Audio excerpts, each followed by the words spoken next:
Every human who has ever lived has experienced one thing: death. But what actually happens inside your body during the first few minutes after life ends? In the first few minutes after the heart stops, blood circulation ends and oxygen deprivation begins. The brain, the last to go quiet, shuts down within moments. The body starts to cool in a process called rigor mortis. Without blood circulation, temperature drops until it matches the surrounding air. Rigor mortis begins as calcium locks muscle fibers in place. The body becomes stiff, usually peaking around 12 hours after death. Autolysis begins when the cell's own enzymes are released.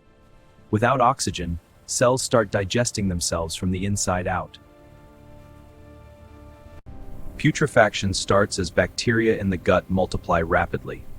They release gases and enzymes that cause bloating and the first signs of tissue breakdown. Bacterial gases accumulate rapidly, causing the body to bloat and swell. Internal organs are compressed as pressure builds inside the abdomen. In advanced decomposition, enzymes and bacteria liquefy the soft tissues. The body begins its transformation as nature reclaims its materials.